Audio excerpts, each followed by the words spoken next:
Let's have a look at cavity design.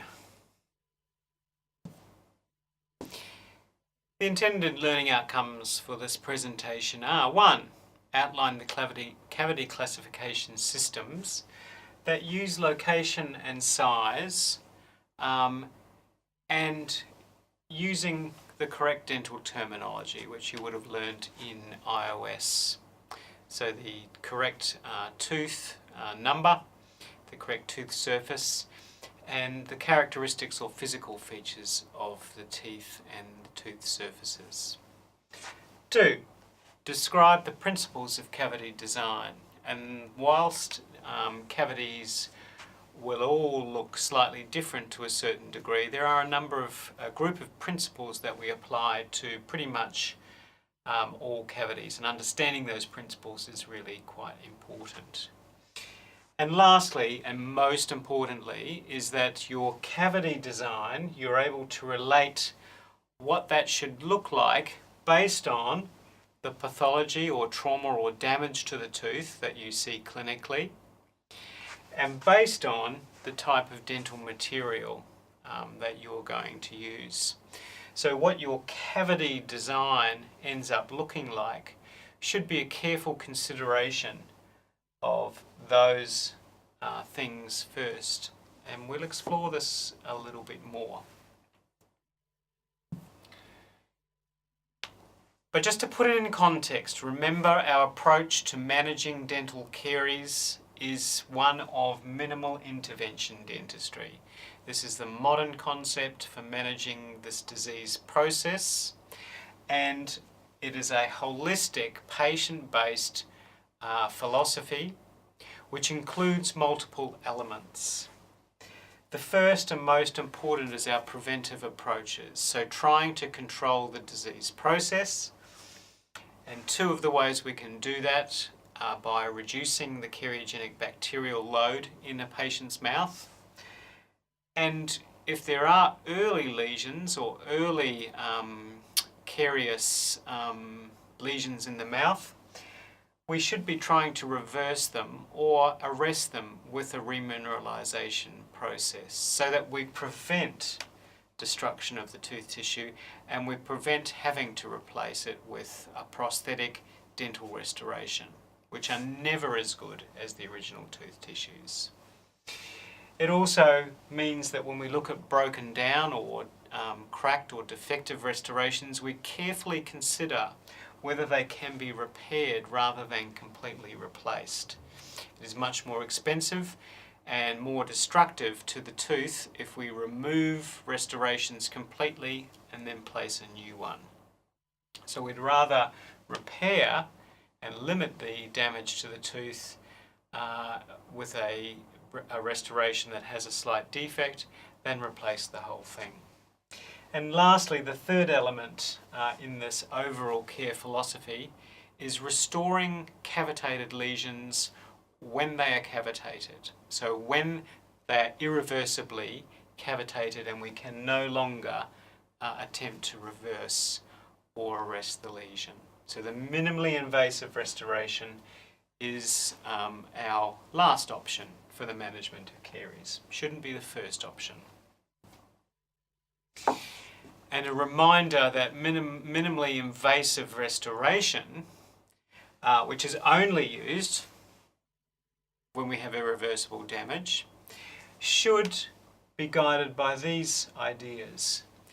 When we pick up a handpiece or a sharp excavation or other instrument for removing tooth tissue, we should be only removing that part of the tissue which cannot be saved or preserved. So that's minimal removal of destroyed tooth tissue, but maximal presentation of sound demineralized tooth tissues.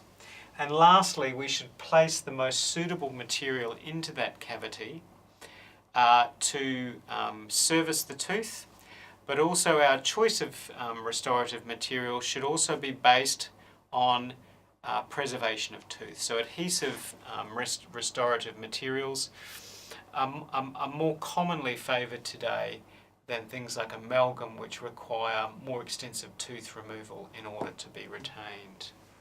So looking at our tooth and cross section here, the tissues we want to or have to remove are the necrotic or destroyed dentine and any unsupported enamel. So enamel prisms that are not sitting on sound dentine, they may also have to be eliminated. The deeper affected dentine, we would try to preserve or keep that in place.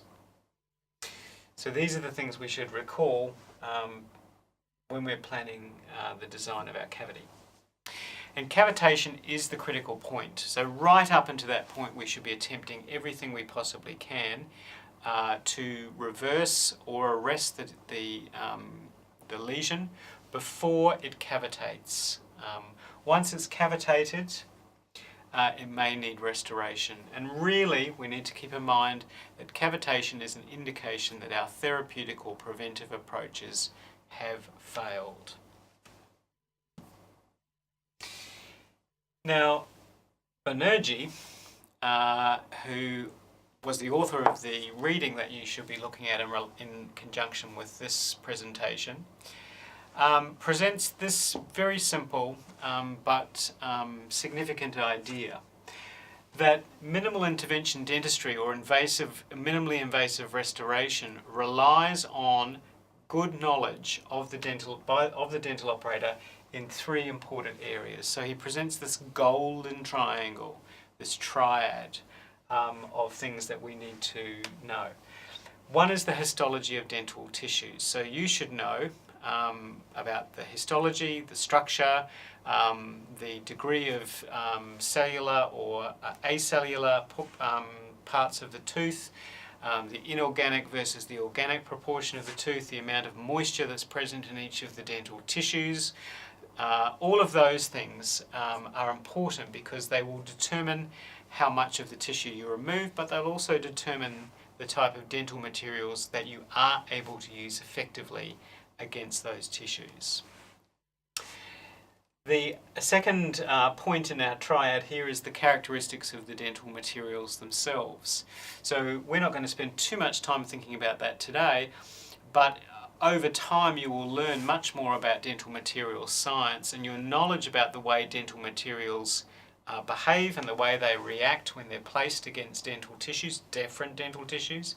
Dentine, for example, will interact with dental materials in a different way to enamel, for example. So those are things we need to know.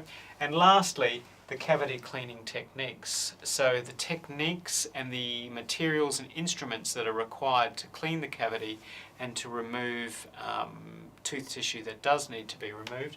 We need to have a careful understanding of the effectiveness and the use of each of those things. And you'll note from this triad that these things are interactive.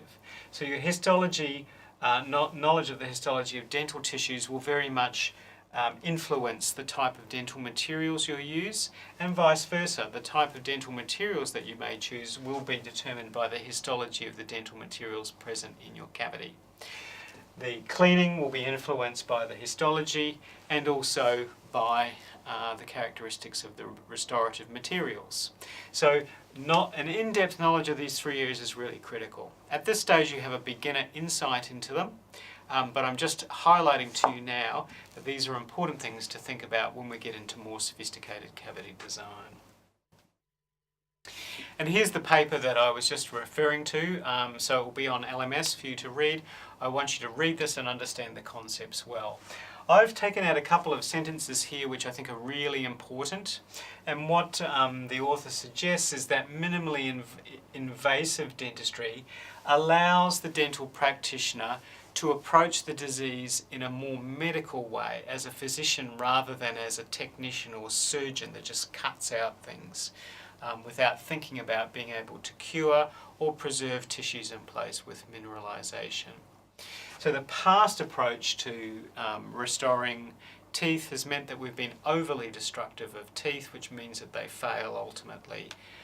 So we don't do patients any favours. So taking So looking at cavity design as this is a particular shape that I have to produce no matter what the pathology looks like is no longer an idea that we support. So that predetermined shape that we used to teach in dental schools is no longer valid in our modern understanding of disease.